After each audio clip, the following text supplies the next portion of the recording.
Hello दोस्तों, आपका स्वागत है हमारे चैनल बिज़नेस खोजी में। तो दोस्तों आज हम बात करेंगे कैसे आप गन शॉप खोल के बिज़नेस शुरू कर सकते हैं। इस बिज़नेस में दोस्तों आपको कौन-कौन से लाइसेंस ज़रूरत पड़ते हैं, कितना आपको दोस्तों इन्वेस्टमेंट चाहिए, कितना आपको प्रॉफिट मार्जिन रहता हो, जिस सारी बातें पे आज हम बात करेंगे। तो इन सारी बातों को सुनने के लिए इस वीडियो को पूरे अंत तक देखते रहिए। तो चलिए दोस्तों आज का वीडियो शुरू करते हैं। तो दोस्तों सबसे पहले तो बात आती है आपको गन शॉप का बिज़नेस होता क्या है। दोस्तों गन शॉप का बिज़नेस एक ऐसी दुकान होती है जिसके अंदर छोटी बड़ी सभी बंदूक मिलती हैं। यहाँ बहुत से प्रकार के छोटे-बड़े हथियार मिलते हैं। इंडिया के अंदर सभी जगह यह दुकान नहीं मिलती है। सभी बड़ी-बड़ी सिटी के अंदर ये शॉप ओपन कर सकते हैं। मतलब दोस्तों हर छोटी-छोटी जगह पे इसकी दुकान नहीं मिलती है, सिर्फ बड़ी-बड़ी सिटियों में दुकान रहती है। और दोस्तों अब बात करें बंदूक की दुकान में दोस्तों आपको रिक्वायरमेंट कौन-कौन सी चीज़ों की रहती है। इसमें दोस्तों आपके पास रहना चाहिए प्रॉपर इन्वेस्टमेंट, साथ में दोस्तों आपके पास होना चाहिए एक शॉप, आपके पास दोस्तों बिज़नेस के डॉक्यूमेंट्स होना चाहिए, साथ ही में आपका लाइसेंस होना चाहिए। इस बिज़नेस में दोस्तों लाइसेंस की बहुत ज़्यादा ज़रूरत पड़ती है। कौन-कौन से लाइसेंस चाहिए वो मैं वीडियो में आगे बताता हूँ। अब दोस्तों बात करूँ इन्वेस्टमेंट कितना लगता है। दोस्तों इसका जो इन्वेस्टमेंट रहता है, अगर आपके पास खुद की दुकान है, आप खरीदेंगे जो भी आप खरीदेंगे, उसके बाद आपको जो बनाने में खर्चा जाता है शॉप एंड गोडाउन का, वो रहता है लगभग 20,000 से 50,000 रुपये तक में।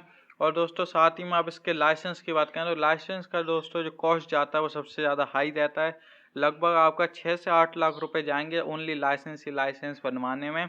और अगर आप कोई और सिटी में रहते हैं, हर सिटी में डिफ़र करते हैं, तो शायद आपको ऊपर भी जा सकते हैं, 10 लाख पार भी आपका चार्जेस लाइसेंस बनाने में जा सकते हैं। दोस्तों इतना इसका लाइसेंस रहता है और बाकी इसका जो स्टॉकर जितना आप रखेंगे उतना आपके ऊपर है। तो टोटल अगर इन्वेस्टमेंट बताएं, अगर आपके पास है अगर लगभग दोस्तों 15 से 20 लाख रुपए, तो आप आराम से ये बिज़नेस शुरू कर सकते हैं। अगर आप दोस्तों अगर खुद की दुकान है वरना उसे आपको खरीदने पड़ेगा, तो उसकी आप अलग कॉस्ट जोड़ सकते हैं।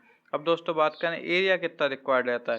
दोस्तों इस बिज़नेस में जो एरिया रिक्वायर्ड रहता है वो रहता है लगभग आपकी शॉप की दुकान, बस शॉप जितनी है शॉप की अगर एरिया आपके पास 200 से 250 स्क्वायर फीट तक की अगर आपके पास शॉप है, तो आप आराम से ये बिज़नेस शुरू कर सकते हैं। आपको कोई प्रॉब्लम नहीं आएगी। तो दोस्तों अब बात करें डॉक्यूमेंट कौन-कौन से रिक्वायर्ड रहते हैं। इसमें दोस्तों आपके सारे पर्सनल डॉक्यूमेंट होना चाहिए, जैसे कि आता है ID proof, address proof, bank account और एक्सेट्रा, ये सारी चीज़ें होना चाहिए। और दोस्तों कुछ इसमें बिज़नेस डॉक्यूमेंट आते हैं जिसमें क्या आता है आपकी शॉप का जीएसटी नंबर, साथ ही में आपके लाइसेंस। लाइसेंस दोस्तों के लिए दोस्तों आपको अप्लाई करने पड़ता है।